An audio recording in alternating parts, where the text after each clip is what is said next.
అందుకనే ట్రైలర్ చూసిన తర్వాత అందరూ మేము చూస్తాం మహేంద్ర అంటూ వస్తున్నారు ఆడియన్స్.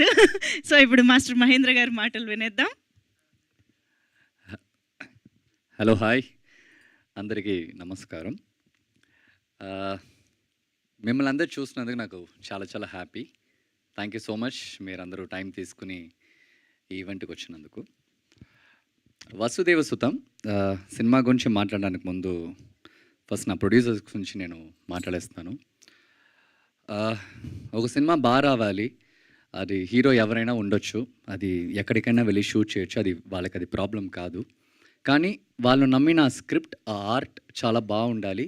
ఎక్కడ మీరు ఏం ఆలోచించకండి. ఒక సినిమా బాగా రావాలంటే మనం ఎంతైనా కష్టపడదాం, ఎన్ని రోజులైనా బాగా పనిచేద్దాం అని చెప్పేసి ఈ సినిమాలో పనిచేసిన వాళ్ళందరికీ ఒక అమ్మగా, ఒక నాన్నగా ఉండి ఈ సినిమాని ఈ స్టేజ్ దాకా తీసుకొచ్చిన మా ప్రొడ్యూసర్కి నేను చాలా చాలా థ్యాంక్స్ చెప్తున్నాను.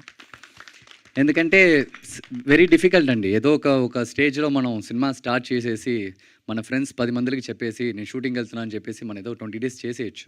చేసి వచ్చిన తర్వాత ఆ సినిమా సమ్టైమ్స్ సరిగా రాదు, మనం అనుకున్నట్టు జరగదు, అలా ఉంటుంది. కానీ ఎన్ని హర్డల్స్ వచ్చినా కానీ డైరెక్టర్ చెప్పారు, సార్ ఒడిశా కదా, ఎక్కడ సార్, ఒడిశా వెళ్ళాలి సార్, అక్కడ షూట్ చేయాలని చెప్పాడు. సరే రండి వెళ్దాం అన్నారు. తర్వాత హైదరాబాద్లో షూట్ చేయాలని చెప్పారు, రండి సార్ వెళ్దాం అన్నారు. తర్వాత ఇంకెక్కడ సార్ వెళ్దాం, ఫిలిం సిటీ, ఒక పెద్ద సెట్ వేసాం. సో ఎక్కడ వచ్చాయినా ఈ సినిమా బాగా రావాలి, హీరో ఎవరు, హీరోయిన్ ఎవరు, ఆర్టిస్ట్ ఎవరు అనేది దానికి ప్రాబ్లమే కాదు. ఒక కంటెంట్ మనం తీస్తున్నాం, ఒక కృష్ణుడి మీద తీస్తున్నాం, ఆడియన్స్కి నచ్చాలి అన్న ఒకే థాట్ ప్రాసెస్తో ఈ సినిమా చేశారు. నిజంగా చెప్తున్నాను, ఒక్కరోజు కూడా మాకు ఎక్కడ ఏ ప్రాబ్లం లేదు. అంత మంచి ప్రొడ్యూసర్. అందుకే నేను అడ్వాన్స్ అడగలేదు, అగ్రిమెంట్ అడగలేదు. బికాస్ కొంతమంది చూస్తే చాలు, వాళ్ళ కళ్ళు చూస్తే తెలుస్తుంది, ఓకే వీళ్ళు బాగా సినిమా చేస్తారన్నది. సో ఆ నమ్మకంతోనే వచ్చాను. నిజంగా ఆ నమ్మకం కాపాడినందుకు చాలా చాలా thanks sir. Thank you so much for that. And director గారు వచ్చేసి అందరు యాక్టర్స్కి ఇలాంటి డైరెక్టర్స్ వెరీ వెరీ ఇంపార్టెంట్. ఎందుకంటే తను ఎప్పుడు వచ్చేసి ఏ ఒక యాక్టర్ని, ఇంక్లూడింగ్ మీ అయినా సరే, ఒక చిన్న క్యారెక్టర్ ఆర్టిస్ట్ అయినా సరే, తనకి ఇవ్వాల్సిన ఇంపార్టెన్స్ అయినా సరే, తనకి ఇవ్వాల్సిన రెస్పెక్ట్ అయినా సరే, ఒక స్క్రీన్ స్పేస్లో ఒక ఆర్టిస్ట్ని తీసుకొస్తే తను ఎలా యూజ్ చేయాలనేది నిజంగా తను చాలా చాలా బాగా చేశారు. ఎందుకంటే మీరు ట్రైలర్ చూస్తుంటే మీరు ఎటు సైడ్ చూసినా కానీ ఆర్టిస్టే. వాళ్ళందరినీ మేనేజ్ చేసి ఒకదాన్ని నించోపెట్టి వాళ్ళ డేస్ తీసుకుని చేయాలంటే చాలా మామూలు విషయం కానే కాదు. చాలా చాలా బాగా చేశారు. అండ్ ఇలాంటి స్క్రిప్ట్ సెలెక్ట్ చేయాలంటే దానికి చాలా గట్స్ కావాలి. ఎందుకంటే లైక్ చాలా విషయాలు చూపించాలి. ఎక్కడో మన చిన్న మిస్టేక్ చేస్తే క్వశ్చన్స్ చాలా రైజ్ అవుతాయి. ఎందుకంటే మామూలు ఏదో కమర్షియల్ స్క్రిప్ట్ ఇది కాదు. It's based on lord Krishna. So thank you sir.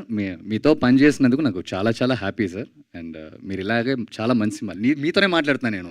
ఎక్కడో చూస్తాను ఆయన మీకు వచ్చి పొగుడుతుంటే ఏంటి సార్ కింద ఎక్కడ, వాట్ ఈస్ దిస్? సో ఆయనకి ఏదో సంబంధమే లేని నించున్నాడు ఆయన. డౌన్ టు ఎర్త్ సార్, ఇటు లుక్ మొత్తం. So very very good team అండి, వెరీ వెరీ గుడ్ టీమ్. అందరూ స్టార్ క్యాస్ట్ అయినా సరే, అదిగో అమ్మాయి ఉంది, అమ్మాయి ఎంత బాగా చేసిందండి ఈ సినిమాలో. పాపం డే 1 నుంచి ఈ రోజు దాకా తెలుగు నేర్చుకోవడానికి, క్యారెక్టర్ నేర్చుకోవడానికి తను మీరేం మాట్లాడుతున్నారో వినదు, ఏం అర్థం కాదు. యా, సో హోల్ టీమ్ అండి, very very good team. And cameraman Jiju చేశారు, అండ్ మ్యూజిక్ డైరెక్టర్ మణిశర్మ గారు చేశారు. నాకు చాలా చిన్నప్పటి నుంచి ఆశ అండి. ఎప్పుడు మహేష్ బాబు గారు సాంగ్స్ అని చూస్తున్నప్పుడు అనుకునేవాడిని, ఇలాంటి సాంగ్లో మనం కూడా ఉంటే ఎంత బాగుంటుందని చెప్పేసి.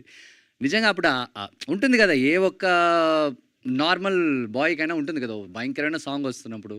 సో అలా చూసినప్పుడు really thank you sir, thank you so much. Mani Sharma గారైనా సరే, ద హోల్ టీమ్, పనిచేసిన వాళ్ళందరికీ చాలా చాలా థ్యాంక్స్. And yeah,